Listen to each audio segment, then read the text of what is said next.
Where's Fielder? He's gone to the dogs.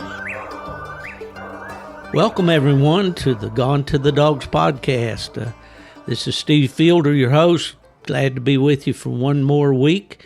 We've got dog days of summer, it seems like, all across the country. Everybody's talking about the heat, and some are dry and some are wet. It's been fairly wet here in Florida lately. I talked to some people out in Arkansas saying it's bone dry out there. Someone said here in Florida the other day it was raining so hard there was 2 inches of rain on the clothesline. So I don't know about that. But anyway, I wanted to mention something from last week's podcast with my guest, Courtney Risk. Really appreciate all the good comments that we received on that one. And I got a message from Alan Gingrich, who is in charge of the field ops department there at United Kennel Club. Everybody, I think, out there that listens to this podcast knows Alan well. In fact, I mentioned last week that he and Trevor Wade have a new podcast of their own called Hunting Ops Podcast from United Kennel Club. But anyway, Alan was listening to me last week as I talked about Doug Cheek up at the Columbia City Coon Club there in northern Indiana. And I mentioned a guy that I called Mike Copeland.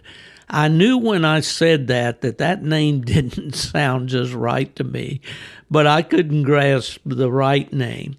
But I got this message that the day before I'm recording this from Alan, and I want to share it with you because I think it's not only corrects my mistake, but it also gives you some insight into to a fella that was very important to coon hunting, especially up there in northern Indiana. Alan said, "I'm listening to your podcast with Courtney Risk. Very good listen. He knows his pedigrees. He mentioned Stylish Hack, who won the ACHA World Hunt when Doug Cheek owned him. You also mentioned Mike Copeland, Doug's buddy. I think you were probably referring to Mike Coulter, and that's exactly right, I was. Mike is the one who kind of took me under his wings and taught me the night hunt rules. He and I probably hunted together more than any other person. He always encouraged me to have a dog ready for a hunt, to know the rules, and to do it right. When he passed away, his wife, Linda, gave me his hunting light and a lead strap. I still have the lead and leather belt that was on his light. He had asked me to be a pallbearer, which to this day is the only time I did that. I think he means that his wife asked him to be the pallbearer. Outside of my grandfather, Mike was my hero and someone I respected more than any other hunter. Just a great, great guy. He was given the Laverne Miller Award, and we buried him with that plaque. He always said that was the most honorable award he ever received in the sport. I never would have thought I'd be considered for that same award, but when they awarded it to me, it was the first one he was the first one I thought of, and know he would have been proud. You know, that's, I believe, and I've said it in the past, about giving their flowers while the person's living. And, and I asked Alan about, would it be okay if I shared that text with my audience, and he said, sure. And he added this, he said, yes, I have much respect for Mike. The Columbia City Club still holds a Mike Coulter memorial hunt every year. There's 2 photos of Mike on the plaque they give to the winners. Both are pictures I took on one of our many hunts. The other week when you interviewed Jeff Rickless and talked about Hardwood Henry, it brought back memories of when Mike and I judged Henry in the first round on Friday night at the World Finals. Jeff gave away that hunt that night, but I'll always remember what Mike said when we got back to the trucks. We had treed 6 coons, but the dogs split and moved around quite a bit. more than what was normal at that time. He said, "Wow, those were some coon dogs, but those suckers go way too far for me." Can you imagine us pleasure hunting with these 4 dogs? And then Alan adds, "We did put in a lot of back and forth boot leather that night." You know, folks, our memories of these hunting buddies that we have are so important, and they get more important every year that goes by. And I remember Mike Coulter and Doug Cheek were always a team that we put together to judge at the World Finals up in that part of the country. And back in the day, in the 80s, we held the World Hunt several times in Indiana. So it's good to remember Mike, and I appreciate Alan Gingrich reaching out to us. Well, many of my listeners have been saying, "Where's Fred Moran?" I haven't heard him on the last couple of podcasts, and I hope he's doing well. Well, I finally caught up with Fred here. I guess it's more my fault than his, but I got up pretty early this morning. I know he's an early riser, and I got Fred on the phone. How are you doing, Fred? Pretty good, Steve. Pretty good. It's hot, though. Like everybody else all over the country, it's hot everywhere. Talked to a guy yesterday in Mississippi, Dan Gardner, and he said it's been over 100, and this is actual, not guesswork. He says over 100 every day this week. He says he did go one day for one track and come home, or one night. They do a lot of hunting in the morning, so. And I used to do a lot of coon hunting early in the mornings in the summertime. You go where there's a water at, you'll treat coon. I'll treat them up to 9:30 in the morning. And I haven't done it in years, but I used to do quite a bit of it in the summertime. So you can see what the dogs are doing. You don't have to pack a light. You learn a lot more, too, I feel, anyhow. But it's a lot of fun. Yeah, I've done a little bit of daytime hunting. We did some in Michigan in the swamps. It seemed like if you get them in the swamps in the daytime, there was a fellow up there named Bill, and there I am with names again. That last name will probably come to me later, but he was a fellow that liked to he was originally from Arkansas, and I think that's maybe where he had done some daytime hunting, but yeah, I enjoyed that. And then I did some since I've been here in Florida too. But yeah, when it's 85 degrees at 10, 11 o'clock at night here, and the humidity's about 95%, it kind of makes you want to stay in the air, you know. Yeah, I know what you mean there. Well, you've been hunting some, though, I think, right? A little bit, about every night. Nah, I missed a couple nights. It was just too miserable and hot to go. In fact, just this past Saturday, Patty says, "Are you going hunting tonight?" I says, "If it gets dark." And when she came over, I says, "It's so darn miserable." I says, "We'll treat 2 coon and go home." And we went out, and the dogs did a good job. Struck a coon, treated, and she says, "Here it is, here it is." I says, "I don't need to see it. I know what they look like." And I didn't even bother going over to where she was standing.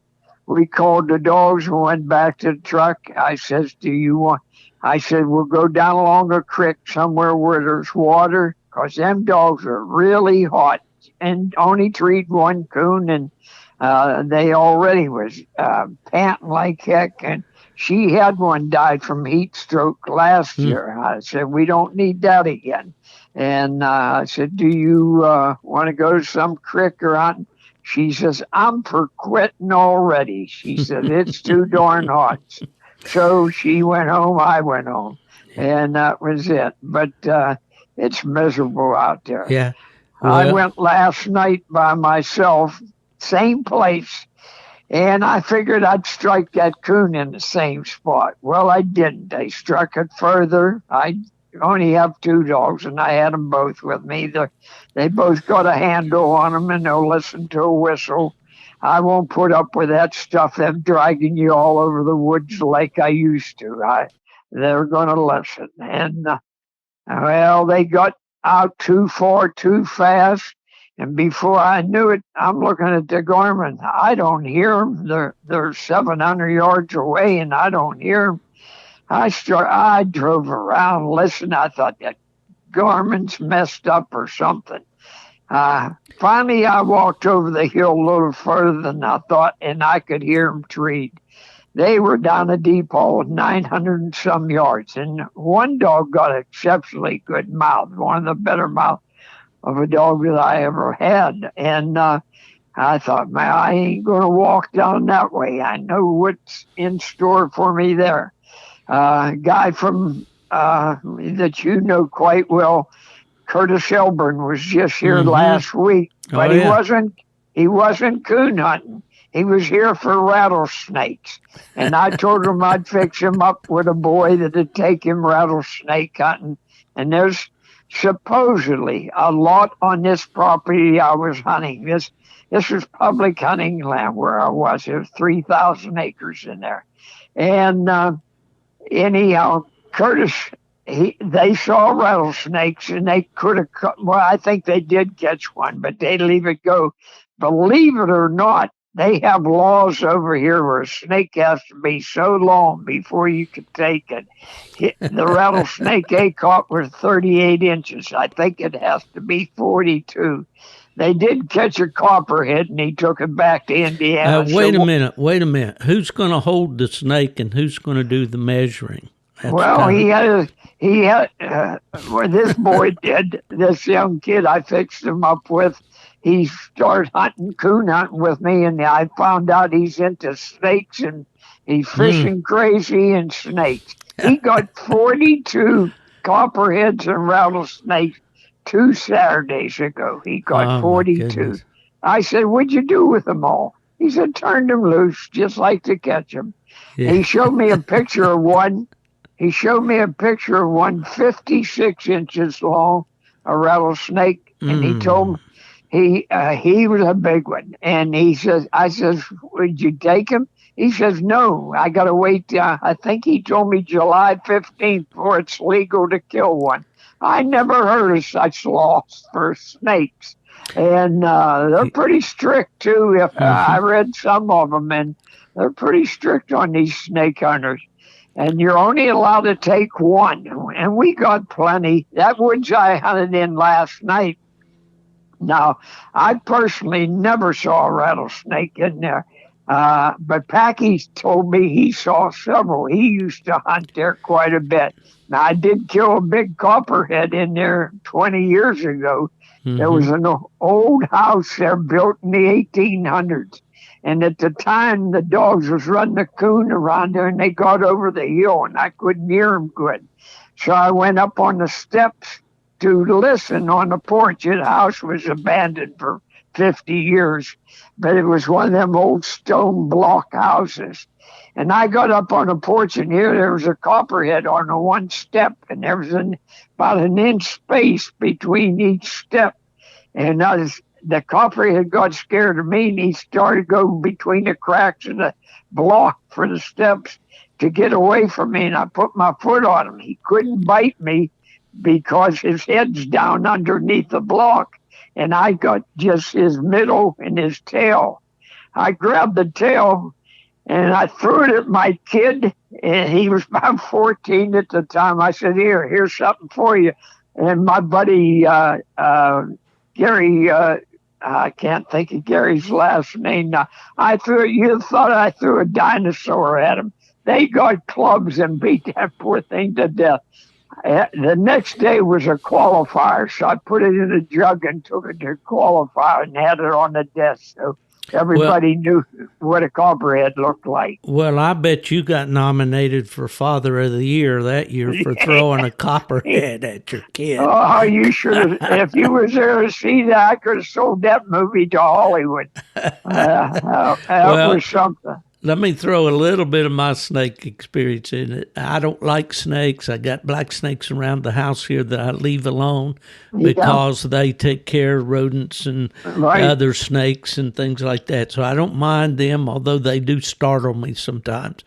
But when I was in the Air Force back in '69 in San Angelo, Texas, somebody said, "Well, we're going rattlesnake hunting Saturday. There's having a roundup." And I said, "Well, no, I'll miss that for sure because I don't care anything about fooling with rattlesnakes." Well, what they did is they would take gasoline in a like a sprayer. Yeah, put it down a hole. Yeah, and put it down the hole and run the snakes out, and they'd catch them, and then they'd milk them for the venom, and then which they make the anti-venom out of it, I guess. But anyway, somebody brought some home, and also brought me a big diamondback, western diamondback skin, which I still have. And all that, but I'm not much of a snake guy. Now, my dad, when he would bear hunt with the boys in West Virginia in his latter years, when they'd go in on those deep canyons or up over a mountain to the dogs, well, he'd walk around the trails and the old strip jobs, and he carried his Ruger single-6 pistol with him with rat shot in it. And if he saw a snake, that was his game. So, no, I'm not a big fan. West Virginia's got plenty of them. I went to Romney, West Virginia, to a night hunt one night and encountered 3 different copperheads while I was climbing them hills. I said, "This place ain't for me." So, I'll never forget that. Yeah, it was fairly common down in southern West Virginia for guys to get their dogs bitten by copperheads in the summertime. And a lot of times it was dogs just around the house. They'd come in around where the dogs maybe were tied out or whatever, and the dogs would try to kill them. The copperhead would bite them on somewhere around the head, and their head would swell up real big. Yeah. But, they always seem to get over it okay. First time I ever encountered that, I was in Tennessee. I was 16 years old, and I heard of this dog dealer through Vinny Orlando, who's been dead quite a few years. And Vinny told me that how many good dogs he bought. Well, where I was staying wasn't far from there, so I went over there one day to meet this guy. His name was Cass Haney from Hartsville, Tennessee. He was a real true gentleman, and I found somebody that was 100% honest. What he told you about a dog, that's just the way it was. And anyhow, I didn't even have to hunt a dog, just tell you about it, and you'll find it to be the same thing that he told me about it. Anyhow, he had a dog tied up on a box here, and his head was twice his size. I said, "What's wrong with that dog? A bad tooth or what?" He said, "Nah, he got bit by a snake. He'll be all right in a few days." He thought nothing of it. Nothing of it. Yeah. Well, I had one snake encounter since I've been here in Florida. Well, I've seen snakes several times, but had one dog bit. And I think I mentioned it before. It made him sick. It was a cottonmouth in around an old cypress tree in the water. And so they're out there in summertime. There's snakes and mosquitoes and thick briar thickets and all kinds of lovely things out there. Yeah, I seen a cottonmouth right above my head laying on a limb. I was in the Okefenokee Swamp. I always wanted to see that place. Well, I wasn't too much interested in after seeing that. We didn't bother them. We just kept on going. But coon hunters that I know down South Georgia and Mississippi, they tell me they're the meanest of them all, of rattlesnakes. Yes, they're They says they'll actually try and come after you a little bit. Yeah, they will. Well, we don't have them up here, but you want me to send you some? No, keep them all down there. Keep them all down there. Well, tell me, you were talking to me earlier, and you were saying something about, you had a story or two about... I got a story that I might entertain some coon hunters, and a lot of people know these guys. I don't know if you ever was into fighting chickens or heard about them or anything else. Well, I'm from southern West Virginia, so that should be all you need to know. about right. that. Well, I one of never them. participated, but I'm very, very familiar. All Yes. right. One of the most well-known people in the country is Billy Rubel. He had fighting chickens called Rubel's Reds. I found out how famous he was when I started going hunting with him. If they ever had a chicken, they knew Billy Rubel. He sold chickens in the Philippines, and they were so good they paid him to come over there and fight them for him, and that's how he made his living off of chickens. Well, he called me up one day. I didn't know him from Adam, and he didn't hear. Well, somebody undoubtedly gave my name and number. He was losing chickens to coons, killing his chickens. Despite them being fighting chickens, I guess a coon was a better fighter. And so he says, "What can I do to get rid of these coons around my place?" He says, "I bought a coon dog. She ain't doing nothing. She barks at him." I says, "What kind of coon dog you got?" He says, "A red bone female, and they told me you're the red bone man. So I thought maybe you could tell me something." And I says, "Well, it's altogether different than what you want a dog for." And that I said, "You probably get a good rat terrier to do what you want it to do." And anyhow, we became friends on the phone there. And he never coon hunted. He just believed if he bought a red bone, and that it would take care of the coons around his chicken pens and that. So he came up. He was from East Liverpool, Ohio, which was about 70 miles from here, 60.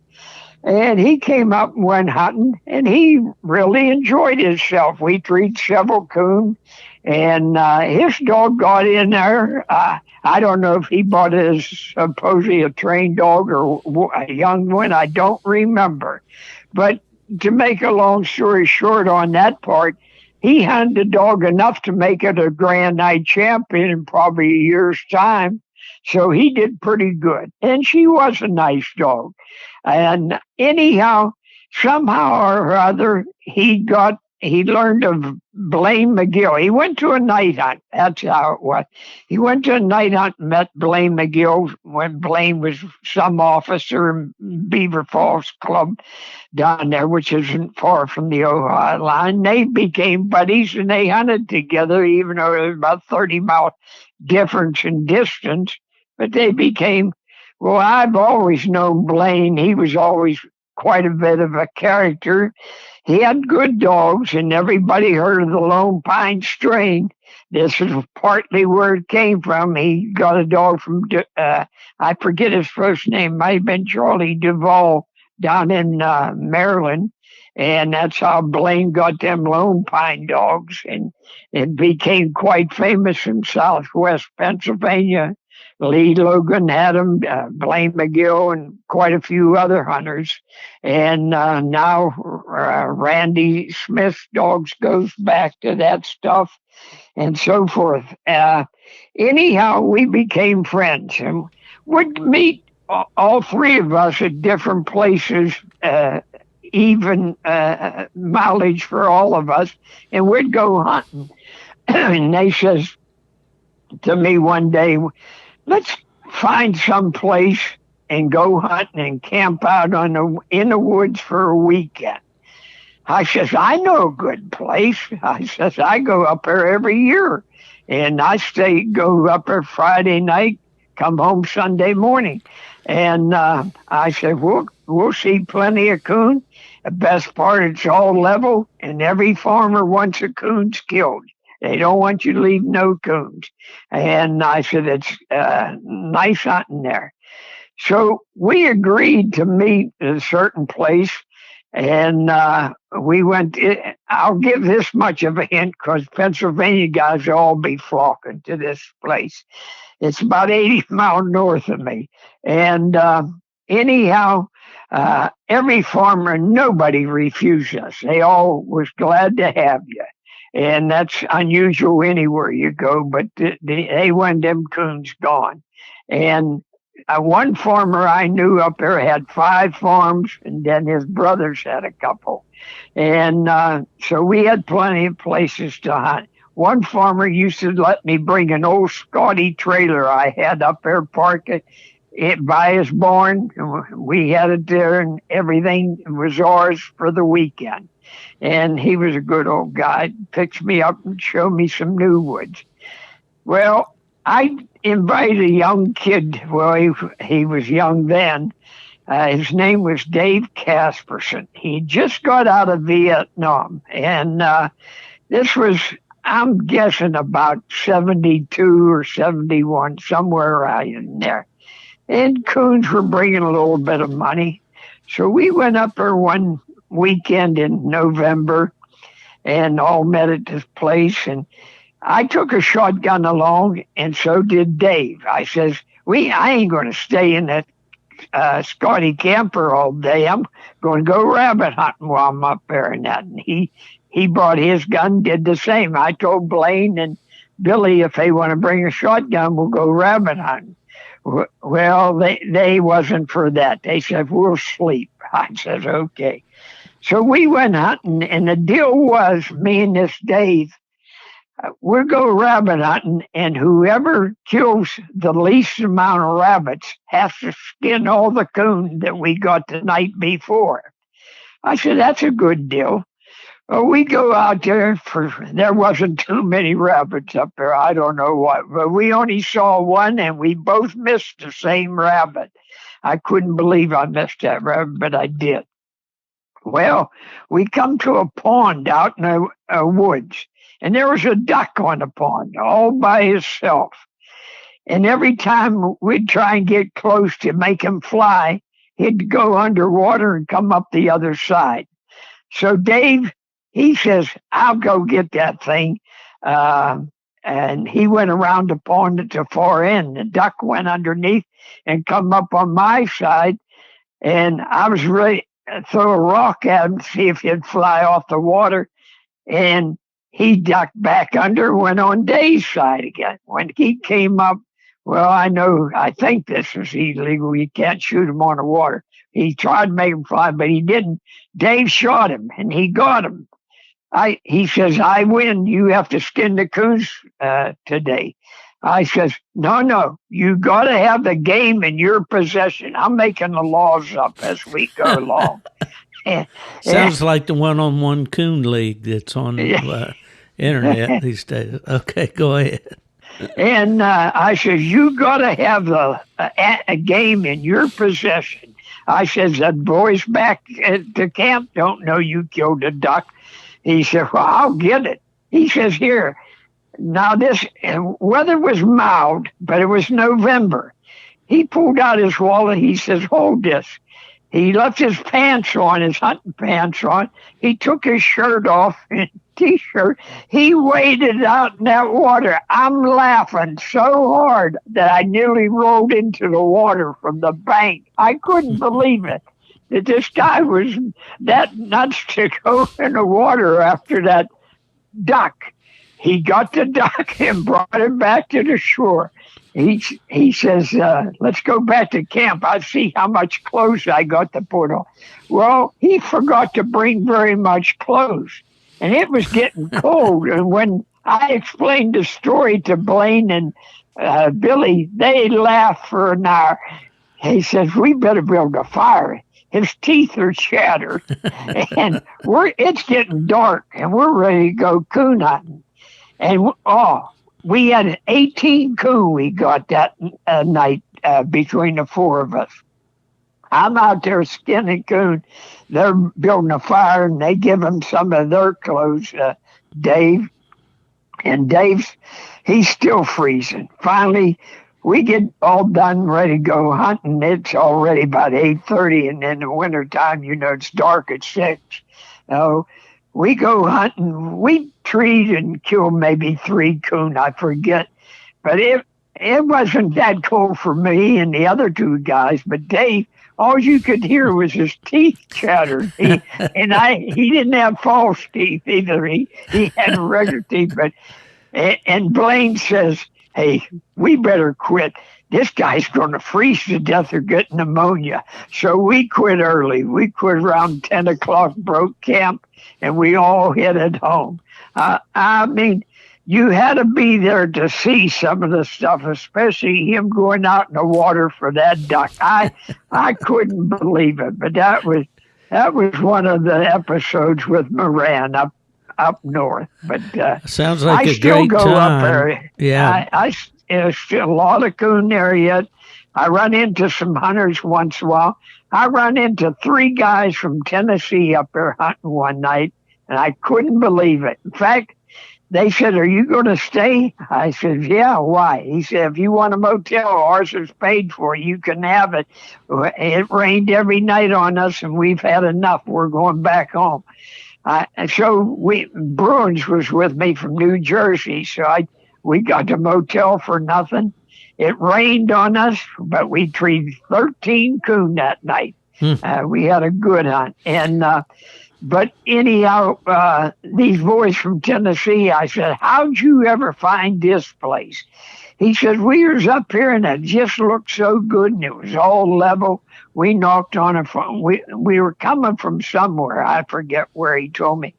He said, "We asked a farmer if we could coon hunt there." He says, "Help yourself." And we've been coming here every year because we could get a young dog doing real good within a week up here. We're back home. It takes us forever to tree 1 or 2 coon. And so they've been coming up ever since. I don't know if I never run into them again. I had their name and phone number, but I lost it. I don't know what happened to it. I got a question for you. Yeah. Now, I probably have never been right there in that part of the country, but now if you hunted with Randy, you've been there. Oh, okay. Well, we've talked about snakes and fighting chickens and rabbits and diving ducks. Do you have any porcupines in that part of the country? Yes, I do. How do you deal with them?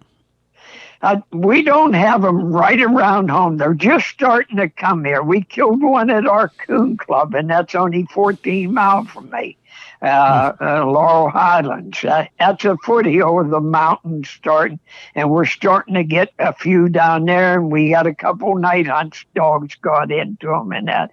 I've been fortunate. I've probably only seen maybe less than 10 porcupines in my life. I killed one of them when I was a kid. I was only about 15 or 16, but I was up in the mountains and it was under some rocks, and I shot it with a shotgun. I was out squirrel hunting, and I got one other. That's right. I killed 2. Now, they say that's a poor man's food if you're starving. Well, my grandmother was from the old country, and anything I caught or shot, she'd cook it. And I brought that one porcupine home, and I say, "Grandma, will you cook this if I skin it?" And she says, "Well, we'll give it a try." And we ate it. It wasn't bad. So I don't remember what it tastes like, but I know it wasn't. Groundhogs, everybody talks about them. I think they're terrible as far as taste goes. That porcupine was better than the groundhog, I'll put it that way. But my only experience really with porcupines, I have seen them in Michigan, up in the UP, up there and on out bobcat hunting or whatever. A young dog would tree one occasionally. But my experience with them was in Pennsylvania, but it was in Erie when they had the National Blue Tick Days up there, the blue tick breeders. And I went out on a cast, I think it was on a Thursday night, with the guy was a Purina rep at that time, Les Rogers, and he was hunting a young. I knew Les. Did you? Yeah, and he was hunting a young blue female, and she caught a small one, and she got several quills in her, but they were little quills, they weren't. So we go back to the clubhouse, and they had forceps. Our guide and all had these surgical forceps that they use. It's like pliers. Hemostats. Hemostats, that's it. Hemostats. Mm-hmm. Yeah. My terminology's off there.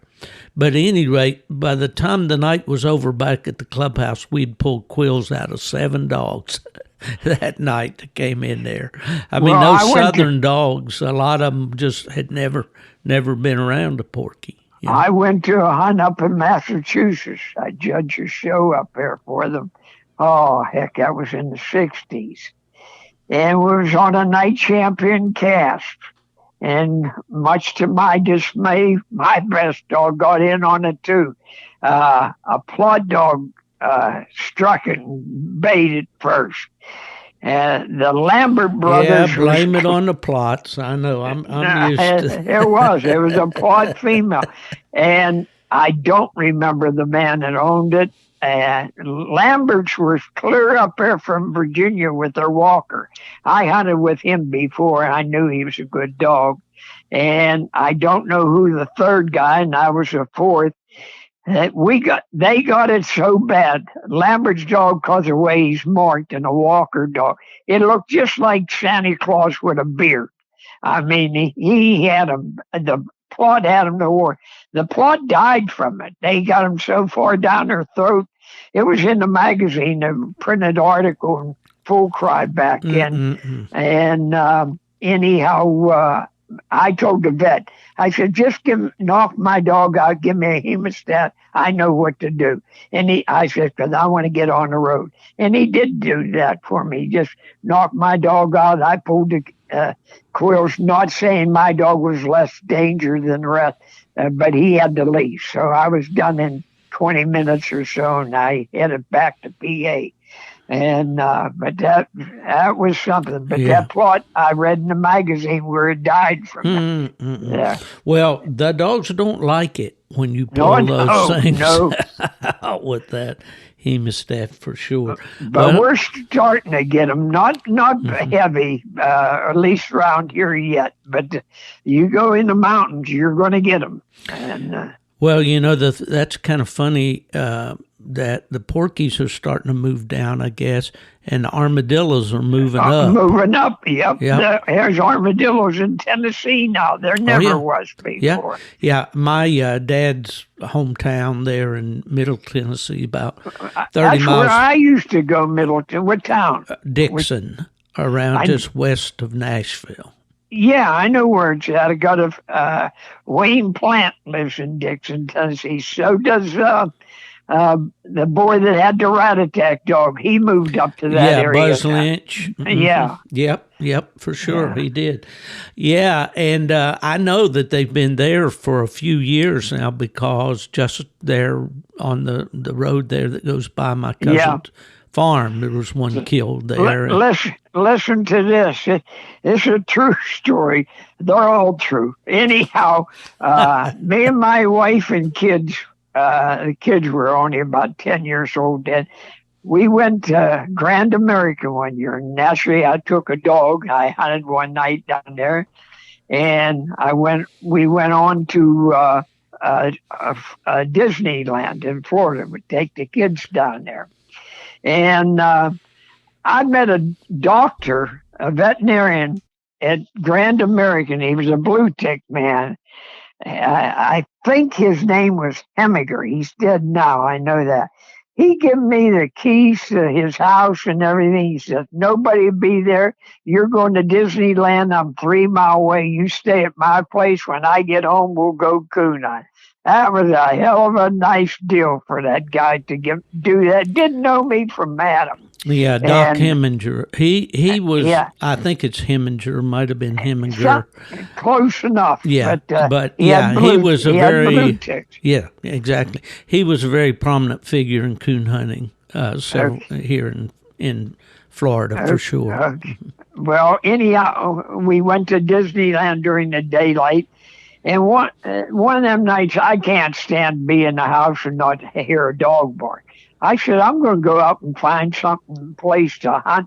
I put one dog in the truck, and I think I had 2, but I left one at his house in his kennel. I took one dog out and I found an orange grove. And I always remember guys tell me that's where you find a coon down there in the orange grove. I turned loose and the dog hunted all around that orange grove. And I didn't know where I was. I'm lost in 5 minutes, but I figured I got all night to find the truck. And there were no Garmin's in or anything else. This was in the 60s. And, the first Grand American they ever had was 1966. And that might have been the year. I'm not sure. But anyhow, I give it up. Dog never opened up. I put him back in the truck and went home. Oh, right before I left, a car pulls up. A guy and a girl get out. The guy was probably in his 60s. The girl was probably 16 or 18. I don't know. I assume it was his daughter. They opened the trunk of the car. Every kind of dog you could think of come out of that trunk. And they were going back down that orange grove to tree some possums and coons. Yeah. I was going to stick around, but I didn't. I don't know if they got anything or not. That have made me feel bad if they got a coon tree. Well, that's a common way for some people back over the years. Oh yeah, to hunt. Yeah, I know that. Just with a lot of dogs. I went home with a kid. I was in college in Lakeland, Florida, in '66 and '67, and I went home with a kid from Mississippi. And he said, well, we'll go coon hunting. So we did, and that was the deal. I mean, they had a collection of dogs. And this one will tree, this one will trail. These bunch will run deer. These will run fox, But, the thing about hunting in those orange groves is it's the time of the year. If you get in there when the oranges are ripe, and that's in usually like December or January in that part of the year. That's where the citrus fruit, as it's called down here, is ripe, and that's when the coons like them. They feed on them. And I'm sure they do. I'm sure they do. G.G. Harris, when he lived in Florida, he used to tell me that's where he did all his hunting in the orange groves. He was involved quite a bit when was it the ACHA World Hunt they brought down here or something years ago. I know Tim Ball, I mentioned him on last week's podcast, and he had a dog that he called Log Chain Leroy. Yeah. And I think he was involved in that maybe final or whatever. But we covered quite a few subjects here. We talked about the heat. We talked, as I said, about snakes and fighting chickens, and rabbits and ducks and porcupines and armadillos. Any other animal stories? Well, I'll think of something, but like to say, but some of the characters I have with Billy Ruble and McGill, they were characters. McGill, I had a boy used to go with me to night hunts. He thought he was he did compete in them tough man contests, and he didn't do bad. Blaine McGill was always up for a wrestling match or something like that at a night hunt. And he found out this boy I brought down was supposed to be pretty good. And him and Blaine are out there wrestling in front of about 50 people, entertaining us. And the best part about it, Blaine was probably getting in his mid-40s at the time. And this guy's only in his 20s, so there's a big difference there.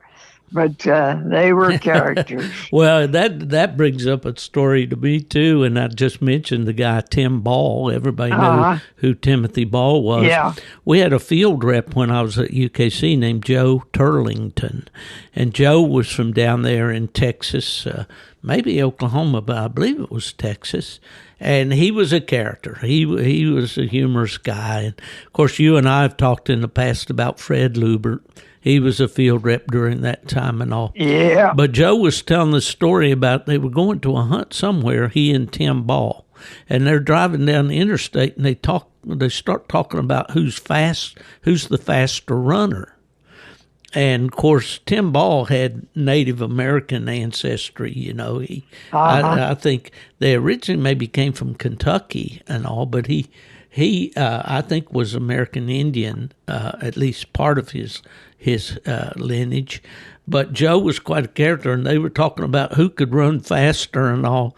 And so he just pulls over in the median in the interstate, and he said, I told Tim, I said, get your boots on, preacher.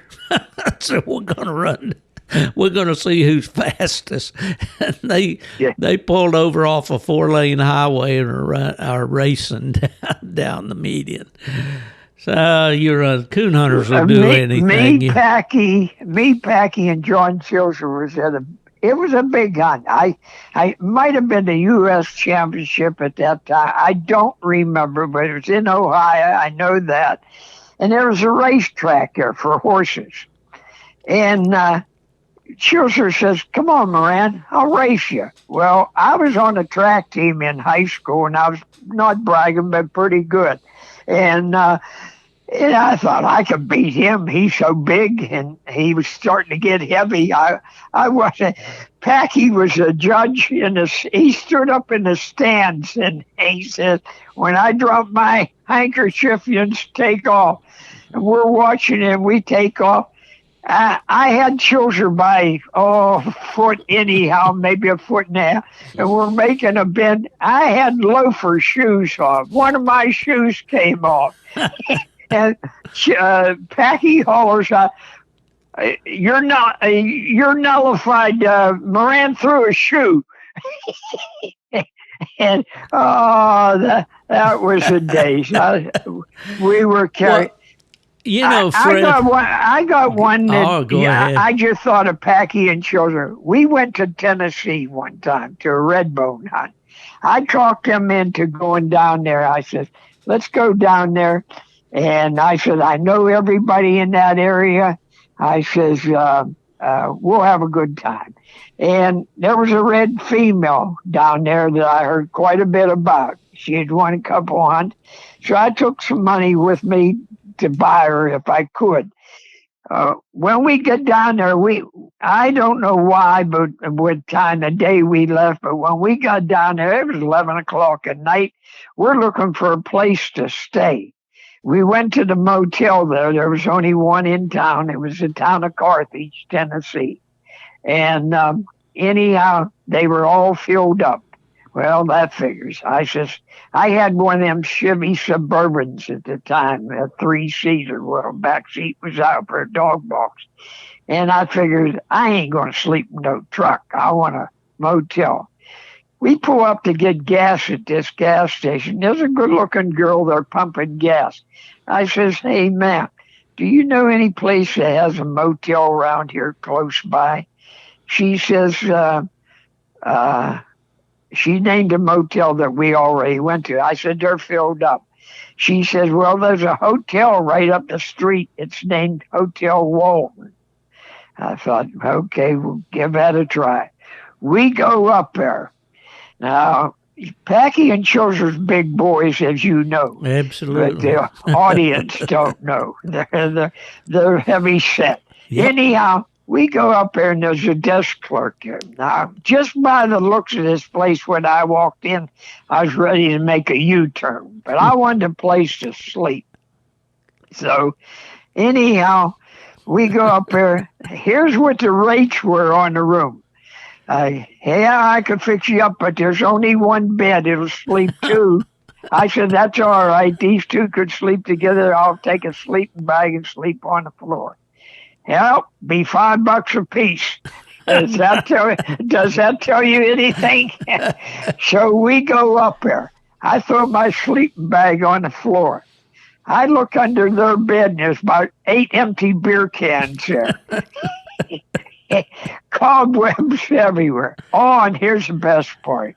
It had a community bathroom. Oh, boy. And I hear this guy over in the bathroom. I've seen him come out of his room, walk to the community bathroom. I think he had TB or something in there. I don't know what, but I pitied the poor guy. And children, packies, every 2 minutes, you feel something itching you? You feel something biting you? I said, shut the hell up and go to sleep. I can't sleep here. And the bed's bowed from the weight of them two in it. It's actually bowed. The middle of it's almost touching the floor. And anyhow, they says, I can't, children said, I can't sleep in this. I'm going down sleep in the truck. Packy says, me too. And anyhow, I said, well, I'm going to stay here. I looked, after they left, I got up and I looked out the window. If there was a fire in there or anything, the window opens up against another brick building and there's nowhere to go but straight down and you're trapped. So the only way out is the way in, the one door. And you hear people walking to that bathroom all night long. And I'm not bragging, but I took quite a bit of money with me in case I found something good to buy. I thought somebody come in here and hit me on the head, steal all my money. So I finally give it up and went down the truck too. And Packy says, you hear what that desk clerk says? He said, that little guy's tougher than them big guys. He toughed it out for another half hour. So I'll tell you, we had some time there. Well, if that motel was too rough for 3 coon hunters, it must have been pretty rough. It was I've appeared in a lot of good ones like that, but that was definitely one that cup for all. Oh, and that's another thing I wanted to tell you. He's got a million of them, folks. Go ahead, Fred. When I sold my house a year ago, my wife died 9 years ago, and I didn't need no 4 bedrooms, 4 baths. I figured get some little old shanty out in the woods. That's good enough for me, or something like that. Well, my kid told me about. He says, buy that trailer next to me. He said, it ain't bad. He said, but it's on share sale. I said, it couldn't have been too good. It was on share sale. We went out and looked at it, and we were the only bidders on it, but they were too high on it. I said, I ain't giving that. I'll buy a new one, add a few bucks to them. But finally, they called us up about 5 months later and give me a better price. So we went in partners and bought it, and I'm sorry in a way I did put more money in it, fixed it up, and now it looks real good.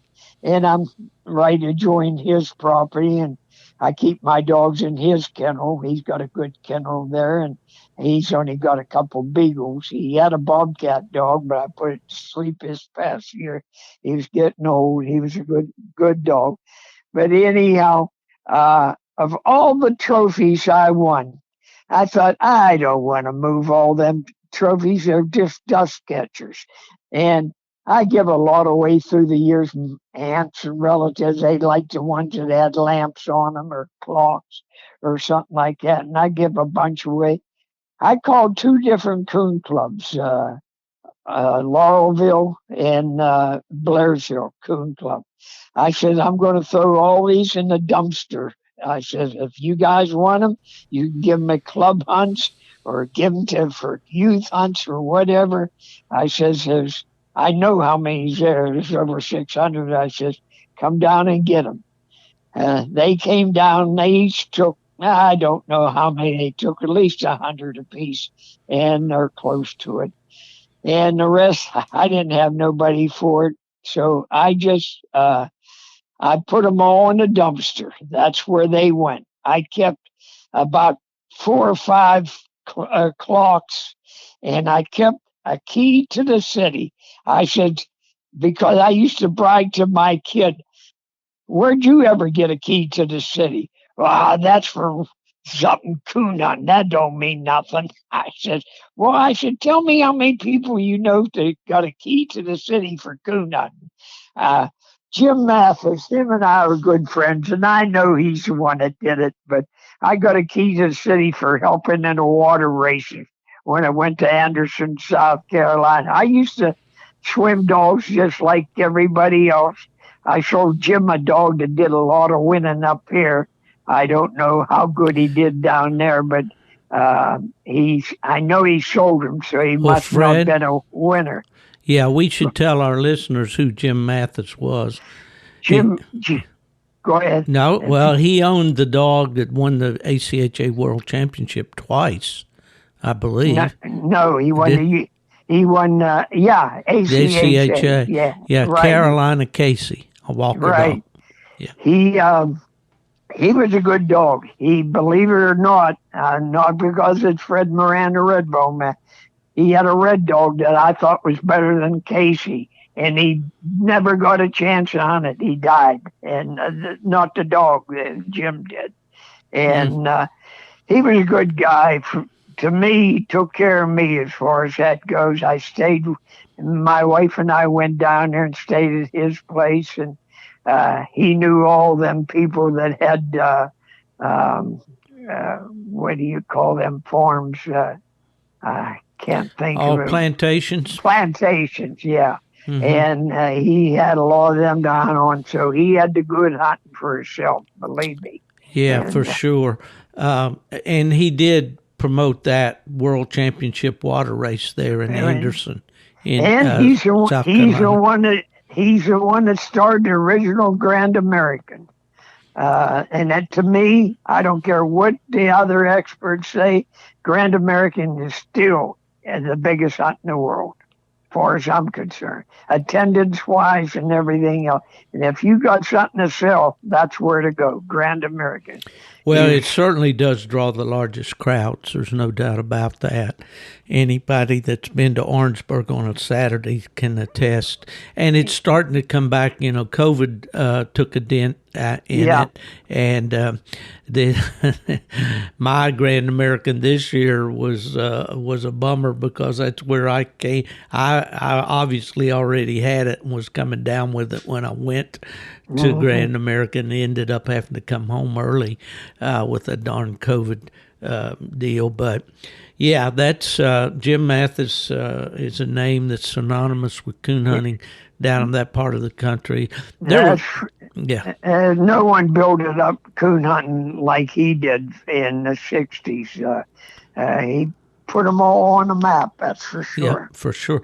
Well, you hunted back in the day with a lot of those well-known hunters and breeders. Hunted with Joe House and all of them back in. In fact, I think Joe House won the first one, Grand American. Yeah, I think so, with House's chief. Yeah. There were other fellows that were very instrumental there, too. Ralph Hendricks, a plot guy, Red Griffith, Troy Godwin, DeWitt Wilson. There was a lot of plots down there in that area. Yeah. The people I met through the years, you couldn't relive that if I lived to be another 100. I mean, I met some of the best people in the world in coon hunting, and I'm thankful for that. Well, you know, Fred, I'm going to take I met some real characters, too. Well, I'm going to jump up on the soapbox here just a minute and just kind of, as the guy said, express myself. You know, there's a lot of things going on in coon hunting right now, especially due to the internet. A lot of controversial things are put out there every day about coon hunting. A lot of drama, a lot of nonsense, quite honestly. But, you know, this sport of coon hunting is supposed to be about fun. You know, I mean, it started out really as a necessity. When people came to this country, you know, they needed a dog. They needed to catch fur. They used that fur for clothing and for trading. They ate the meat that came underneath that fur. And then, you know, it got to be, we got into the various stages of it, you know, as people were out there on the frontier, so to speak. You know, coon hunting was about the only recreation they had. You know, they didn't have TV and radio and all the things that we have. And then it evolved after the war, you know, into this competition thing. And and it's had its growing pains over the years, but competition hunting became an organized activity regulated by the registries. People tried to obey the rules. They didn't always, but they tried to obey the rules because the registries enforced them, and they didn't want to get barred, so they couldn't participate. So they pretty much walked the line. But now I see, and I'm going to get criticism for this from the young kids, but I see a generation of people that don't have respect for themselves, for the rules, for the sport of coon hunting, and that worries me a little bit. Well, actually, more than a little bit, because if you don't respect something, it means nothing to you. And Well, I'm afraid that the respect factor is going away in our game. You have illustrated here today, as we're talking, how you can have fun coon hunting, and some of your best experiences and best memories are with coon hunters and the things that you did around the hunt. And these were all harmless things. These oh, weren't things designed to hurt someone or to right. criticize someone or to be. I mean, the jokes we played on Yeah, one another at a coon hunt. Hell, I still think of them every once in a while. I bust out laughing while I'm reading a book. I thought of something that happened 30 years ago. Of course, sure. I had characters to loaf with me. And if it was, we used to have, I had a truck with a big camper on. Yeah. I got a heck of a deal on it. A guy sold me this camper. And I had boxes built inside, put the dogs in there, and we'd go in that camper. Well, there was usually 6 or 7 of us going. We had the room, it'd sleep 6. And would one guy be a designated driver? We had a kid that used to hunt with me all the time. He lives not far from me now, and he's been hunting with me again. Herman Gearing.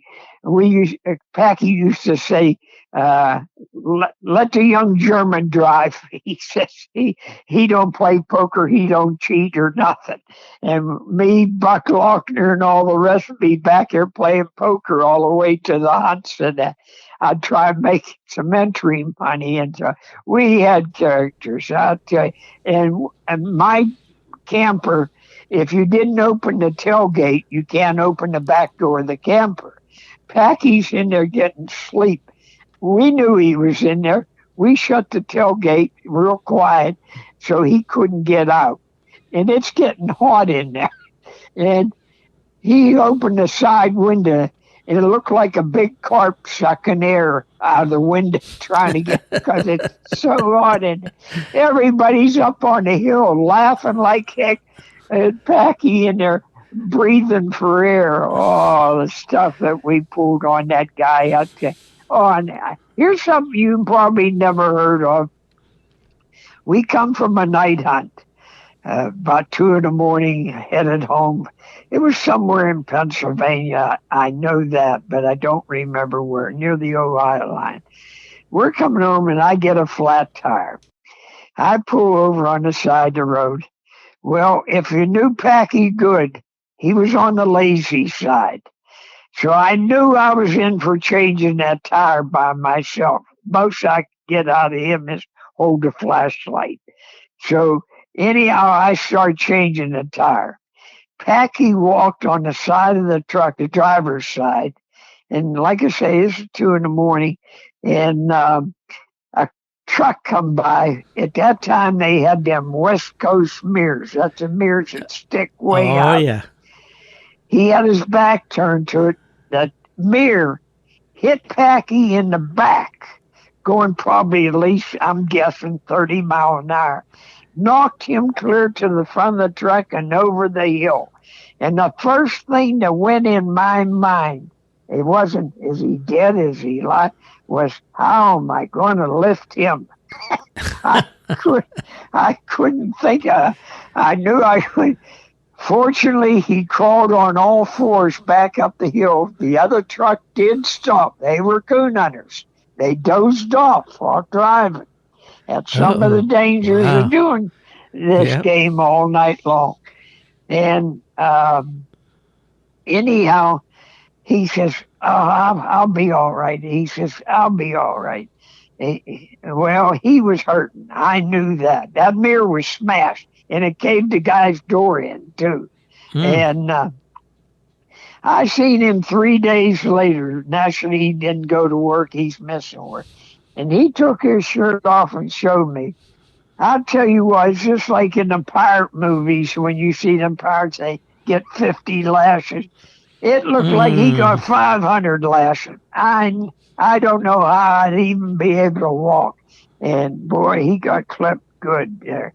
And Hmm. but coon hunters, I says, "What are you going to do about this?" He said, "I ain't going to sue the guy or nothing. He's a coon hunter." That was his first words. Isn't So that something? That speaks to the fraternity that we have here among coon hunters. yeah, And we know we kind of, if we don't look out for each other, nobody else is yeah, going to look after us for sure. And that also speaks to what a great guy down deep Larry Packey was. You know, yes, he was. he was big and imposing in size and all that. And when you saw him walk in the building, you might not have thought that he was the sharpest knife in the drawer. But if you No, sat down I and told tried to Fred Lubert, or not Fred Lubert, Fred, your old boss, Fred Miller. Miller. I told Fred Miller, you'll be surprised. He'll be quite a surprise to you in UKC. I says he might be running UKC in another year. I told him. Oh, So, he was brilliant. And the thing that impressed me so much about Larry, and we've talked about him before, took care of his sister and his sister's yeah, kids. all his And, all yeah. the kids, all the Yep. kids, Yeah, and yeah. One of those friendships that we talk about so often, that will just yeah. never, ever be forgotten. Well, Fred, we've had a great visit here today. Did you have a story? Well, last night you said it was too hot and you guys quit and came in early. Well, last night I hunted by myself. Oh, yeah. I went to the state game lands. The only thing I like about the state game lands, it's safe. No car's going to get your dog there. Yeah. There's one road in, one road out, and now they do occasionally kids come there and speed, but as a rule, nobody's there. You more or less got it to yourself. There's two houses on the whole road, and one of them's way back in the woods, and the other one, they just don't bother with nobody. Anyhow, that's why I like to go there. I know I'm safe and the dogs are safe as well. But they got out of pocket too fast, 700 yards, and I couldn't.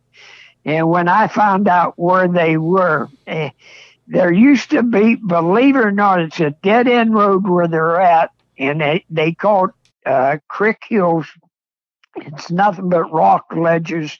That's where all the snakes are. It's nothing but rock ledges. There's coons in there. They're killed a lot, but there's always going to be coons there because 3/4 of people won't hunt it. And I hate when my dogs get down there. But you could drive a truck, but you need definitely four-wheel drive, and it better be high off the ground. I took my truck some places last night, and people know that I'm known for this. I'll take a truck where you won't even think about taking one. And if I can drive to that tree, I drive to it. Well, believe it or not, I got real lucky last night. There's one house at the end of this road, and the guy used to sell cars. Who would even find him where he lived? It was Parker's Used Cars. And the only customer I ever knew that bought a car there was Larry Packey. He bought 3 of them off him. And Packey the guy changed the battery. When Packey looked at the car one day and went back and bought it 3 days later, he says, "How about putting that other battery back in there that was in there before?" The guy switched batteries on Packey, caught him. But he's still, that's the only customer old Parker ever had. Now, I don't know if he's still living. Somebody's in that house. They had no trespassing sign. Oh, I paid no attention to him as usual. I drove right past him, and I got within 88 yards of the tree. And I couldn't tell you, I walked over there across the creek and shined a tree and seen 10 coon up there, but I didn't. My dogs are trained to whistle. I blowed they'd been there over an hour and a half. I blowed the whistle, come on. And they both came over and put them in a truck. I says, there was a black guy hunts with me one night. We had 2 dogs tree on a creek or on a cliff, and he said, Uncle Freddie, how are we going to get up to them dogs? I said, we're not going to get up there. He said, well, how you going to get them? I said, watch this, Gray. He didn't know I was working the dogs with a whistle all the time. I blowed that whistle. He seen them dogs go up the cliff more and hit a trail and came back. He said, that's worth $1,000. I says, 2,000, Greg, 2,000. Well, having a handle on one sure does make a difference. That's for sure. It certainly does. Yeah. It certainly does. Well, Fred, did you go to any of the Redbone Days events? No, this year? I didn't. I haven't been to either one in probably 2 years, but I intend to go to one sometime soon. Yeah, well, I don't know. That'd be good. You need to do that. I hear, though, the only bad part, what I heard, I don't know how true it is, they're going to be only a week apart and both in Indiana. I hope these associations need to get together for sure and work out those conflicts. Speaking of Indiana, do you plan to go to Autumn Oaks? Yeah, I think I will go this year. Well, that's good, I think I will. Well, I missed last year, but I think I will go. Well, I'll be hanging around that vendor barn there somewhere where I thought you'd be in the trader. I thought you'd be in the trader's barn getting something good. That's right. I just wrote an article for American Cooner magazine. It'll be out in the August issue called "What is a Coon Dog Worth?" And we kind of talk about this stuff too. But hey, Fred, it's been great to visit with you. I know that Thanks for calling. Yeah, well, we've missed you the last few episodes, and that's all my fault, not yours. But I'm glad we got a chance to catch up here and wish you the best as always. To my listeners, remind you that Mr. Moran is 85 years old now, still coon hunting 6, 7, 8, 10 nights a week. Yeah. Every night it gets dark pretty much. But, hey, bring me an armadillo up. Possum on a half shell coming up. Believe it or not, I was in Oklahoma one time trying a dog, and I asked a guy, I says, as these dogs straight and everything, he says, I was trying a male and a female. He said, they will bother an armadillo. I said, that don't bother me because they ain't never going to see one where I'm going. And the first thing they did, they got one on the ground there. I went, it was a big one. I didn't think they got that big. But I'd say this one was a good 14 pounds. And I put it in a sack he had in the truck. I took it home and I give it to my vet. Because he had all kind of menagerie at his place. He kept it. He had about 6 months and it up and died. I don't know what from. He said it was eating good and everything, but it just died on him. That guy there, if I give him an elephant, he'd keep it. He was a heck of a veterinarian, too. So, well, Fred, that's great. There we go. We can add an elephant now to our list of animals we've talked about here today. Well, it's always great to hear from you, and I'll be calling soon, and we'll hear some more. I hope to see you in September, maybe. Absolutely, Fred. We'll talk before then. All right. Friends, that's the great Fred Moran, the Redbone Man from the state of Pennsylvania. Glad to have Fred on board again. Thank you. You're welcome, my friend. Okay, folks, that's a wrap for this week. We want to thank the people at W Hunting Supply. W Hunting Supply, any needs that you have for your hounds or for yourself, some really neat logo wear, some swag, as they say. They got it all, dusupply.com. And we'll just leave it like we always do. If they ask you where Steve Fielder's hanging out these days, you tell them he's gone to the dogs.